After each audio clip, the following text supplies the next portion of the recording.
Hello दोस्तों, मैं हूं रवि और स्वागत है आप सभी का एजुकेशन ओपैड यूट्यूब चैनल पर। दोस्तों, आज की इस वीडियो में हम बात करने वाले हैं कि एयरफोर्स वाई ग्रुप में जो आपका रागा का एक सेक्शन आता है, तो उसमें आपके कौन से ऐसे मोस्ट इंपोर्टेंट टॉपिक्स है जिनको कि अगर आप अभी से भी आप उन पर फोकस करो, यानी कि अभी 14-15 दिन लगभग आपके एग्जाम के बाकी है, तो अगर अभी से भी आप उन पर फोकस करो तो आप 25 प्लस 25 प्लस मार्क्स जो है आराम से गेन कर सकते हो। तो आइए जानते हैं कि आखिरकार ऐसे कौन से वे टॉपिक्स है जिनको कि आप अभी से अगर आप प्रैक्टिस उनकी कर लो तो आप 25 प्लस मार्क्स जो है आराम से गेन कर सकते हो। तो इन टॉपिक्स में से लगभग हर साल आपके क्वेश्चन पूछे जाते हैं, तो उसी बेसिस पर जो है मैं आपको ये इंपॉर्टेंट टॉपिक्स जो है बताने वाला हूं, तो इनको आप जरूर से पढ़कर जाइएगा। तो चलिए जानते हैं कि कौन से ऐसे वे टॉपिक्स है। तो सबसे पहले तो मैं आपको बात करूं कि रागा, लगभग आपका जो रागा होता है, रागा आपका 30 मार्क्स का आता है, ठीक है, एयरफोर्स वाई ग्रुप में, जिसमें कि 3 सेक्शन होता है। फर्स्ट होता है मैथ्स, ठीक है, मैथ्स, दूसरा जीके एंड तीसरा जो है आपका रीजनिंग, ठीक है, रीजनिंग। तो ये 3 सब्जेक्ट आते हैं आपके रागा के अंडर में, ठीक है। मैथ्स के लगभग आपके 7 से 8 क्वेश्चन होते हैं। जीके की बात करूं तो जीके की भी लगभग 7 से 8 क्वेश्चन होते हैं, और रीजनिंग की अगर मैं बात करूं तो 14 से 15 क्वेश्चन लगभग आपके रीजनिंग के होते हैं, ठीक है। तो ये कुछ आपका रेशियो चलता है, ओवरऑल 30 क्वेश्चन आपके टोटल इसमें होते हैं। तो ये आपका कुछ रेशियो चलता है, जो क्वेश्चंस के आने की संख्या होती है। अब हम इसमें 25 प्लस मार्क्स कैसे आप गेन कर सकते हो। देखो, आप अगर आप रीजनिंग और आप जीके ही कर लेते हो, देन आपके 25 प्लस मार्क्स, आपके रीजनिंग और मैथ्स कर लेते हो, देन आपके 25 प्लस मार्क्स यहां से ही लगभग आपके बन जा रहे हैं, ठीक है। बाकी अगर आप थोड़ा सा जीके पर भी फोकस कर लोगे, देन अच्छे से आप मार्क्स को गेन कर पाओगे। तो आइए जानते हैं कि आखिरकार ऐसे कौन से वो इंपॉर्टेंट टॉपिक्स है जिनको कि आप आराम से देख सकते हो, क्लियर कर सकते हो। तो चलिए सबसे पहले हम मैथ्स की बात करते हैं, ठीक है। तो मैथ्स में ऐसे कौन से वो टॉपिक्स है जिनको कि आप आराम से पढ़ करके आप उनको जो है उनमें मार्क्स अच्छे से गेन कर सकते हो अभी से पहले। तो सबसे पहला टॉपिक है रेशियो एंड प्रोपोर्शन, ठीक है, रेशियो एंड प्रोपोर्शन। रेशियो और प्रोपोर्शन में से आपका जो है एक क्वेश्चन डेफिनेटली आपका पूछा ही पूछा जाता है। दूसरा है आपका time and work, time and work से भी आपका क्वेश्चन जरूर पूछा जाता है, ठीक है। थर्ड टॉपिक है आपका LCM and HCF. LCM and HCF से तो डायरेक्ट क्वेश्चन आपका आ ही जाता है, अगर डायरेक्ट भी नहीं आता है तो आपके क्वेश्चन में भी इस चीजें ये जो है काम आने वाली है, ठीक है। तो एलसीएम और एचसीएफ को तो भाई छोड़ना ही मत, ओके। प्रॉफिट और लॉस, प्रॉफिट एंड लॉस, इससे भी आपका क्वेश्चन पूछा जाता है। और 5th नंबर पर आ जाता है भाई आपका मेंसुरेशन। तो मेंसुरेशन से भी आपका जो है आपके क्वेश्चंस जो है पूछे जाते हैं, ठीक है। 6th नंबर की अगर मैं बात करूं तो वो है सिंप्लीफिकेशन से आपका डेफिनेटली क्वेश्चन आता है। सिंप्लीफिकेशन से डेफिनेटली क्वेश्चन आता है, और काफी आसान क्वेश्चन होता है सिंप्लीफिकेशन का, ऐसी बात नहीं है कि बहुत ज्यादा आपका हार्ड क्वेश्चन आता है। और 7th नंबर पर आता है आपका परसेंटेज। परसेंटेज से भी आपका जो है टॉपिक, एक परसेंटेज भी आपका एक ऐसा टॉपिक है जिसमें से कि क्वेश्चन आपके पूछे ही पूछे जाते हैं। और लास्ट में मैं बात करना चाहूंगा ट्रिग्नोमेट्री की।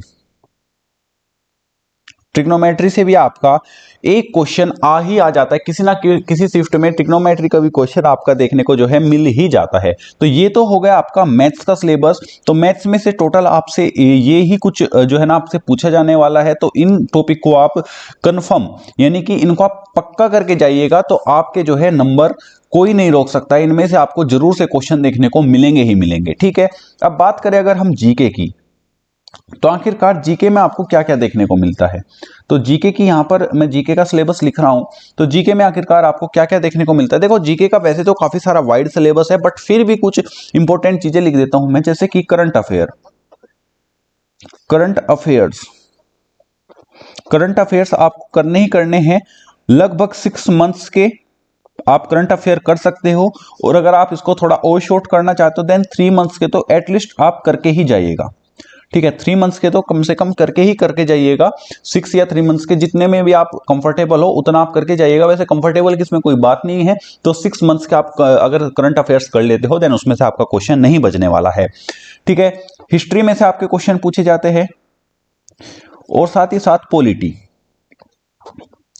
पॉलिटी से में से भी आपके जो है क्वेश्चन पूछे जाते हैं। ठीक है, बाकी आप जो है जो आपकी जीके आती है उसको नॉर्मल जीके को भी तैयार कर सकते हो, थोड़ी बहुत साइंस भी आप तैयार कर सकते हो, क्योंकि साइंस में से भी आपके क्वेश्चन आते हैं।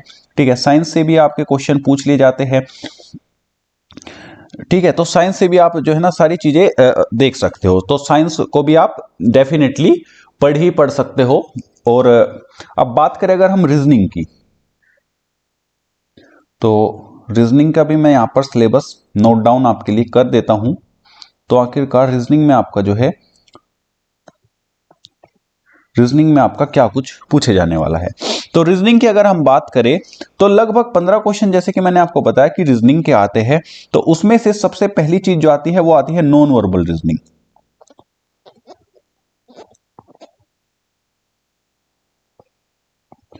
नॉन वर्बल रीजनिंग, अब नॉन वर्बल रीजनिंग के लगभग आपके 4 से 5 क्वेश्चन आ जाते हैं। तो नॉन वर्बल रीजनिंग यानी कि फिगर वाली जो आपकी रीजनिंग होती है, जैसे कि इसमें काउंटिंग फिगर आप लगा लीजिए। काउंटिंग फिगर का वैसे अलग से टॉपिक है। ठीक है, काउंटिंग फिगर का अलग से टॉपिक है। तो जैसे कि पूछ लिया कि अगली आकृति क्या आएगी, या फिर इसमें से कौन सी चीज मिस है, या इसमें से कौन सी चीज नीचे आकृति में जो है इस आकृति में निहित है, इस प्रकार से क्वेश्चन आपके नॉन वर्बल रीजनिंग के पूछे जाते हैं। साथ ही साथ ब्लड रिलेशन, ब्लड रिलेशन को आपको कंप्लीट कर लेना है, पढ़ लेना है अच्छे तरीके से। Number series,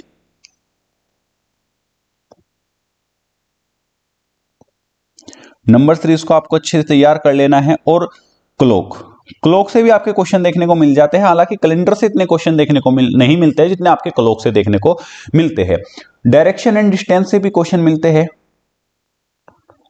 direction and distance, direction and distance से odd one out,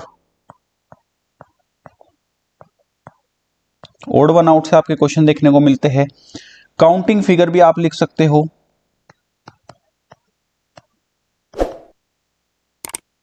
counting figure से साथ ही साथ मैथमेटिकल ऑपरेशन,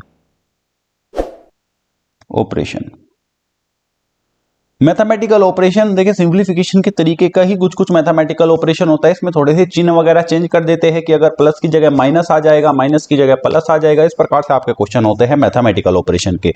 साथ ही साथ आप एनालॉजी भी लिख सकते हो। एनालॉजी से भी आपके क्वेश्चन देखने को मिलते हैं। और जो मैंने आपको सारी चीजें ये बताई है वो अपने एक्सपीरियंस के बेसिस पर बताई है, क्योंकि मैं कई बार आपका एयरफोर्स का एग्जाम दे चुका हूं, तो मैंने उसी के बेसिस पर आपको ये सारी चीजें बताई है। तो उसी के हिसाब से आप देख सकते हो, सारी चीजें एकदम जेन्युइन मैंने यहाँ पे लिखी हुई है। अगर आप इन टॉपिक्स को अच्छे से तैयार करके जाते हो, ठीक है, देन आप डेफिनेटली, मैं 100% श्योर हूं कि आप 25 प्लस मार्क्स आराम से गेन कर सकते हो। ठीक है, 25 प्लस मार्क्स आप आराम से गेन कर सकते हो। अगर आप तैयार भी नहीं करके जाते हो ना, देन भाई इन चीजों को आपने देख लिया। देखने के बाद आप एग्जाम में से आकर के प्लीज वीडियो के नीचे कमेंट करना कि इनमें से क्वेश्चन आपको मिले थे या नहीं मिले थे। और मैंने कुछ बहुत ज्यादा टॉपिक्स आपको नहीं बताए हैं। मैथ्स लगभग आपका 7 से 8 क्वेश्चन का आता है। ठीक है, तो 7 से 8 ही टॉपिक मैंने आपको बताया, तो लगभग एक क्वेश्चन लगा लो आप सारे टॉपिक से। अब देखो जीके तो आपको पढ़नी ही पड़ेगी। ठीक है, तो जीके तो मैं आपको ऐसे कोई क्वेश्चंस तो नहीं बता सकता। बाकी रीजनिंग को देख सकते हो, इनमें से भी आपको क्वेश्चन देखने को मिलेंगे ही मिलेंगे। तो ये सारी चीजें थी जो कि जिनको कि आप अगर तैयार कर लेते हो, देन एयरफोर्स वाई ग्रुप में आप रागा में 25 प्लस मार्क्स गेन कर सकते हो। बाकी अगर आपको रीजनिंग की भी इसी प्रकार इंग्लिश की भी इसी प्रकार की वीडियो चाहिए, देन नीचे कमेंट कीजिए। चैनल पर नए हो तो चैनल को सब्सक्राइब कीजिए, और वीडियो को अभी तक लाइक नहीं किया है देन लाइक कर दीजिए, और अपने सारे एयरफोर्स वाले ग्रुप में इस वीडियो को फैला दीजिए। तो इसी के साथ वीडियो को एंड करते हैं। तो जय हिंद, वंदे मातरम।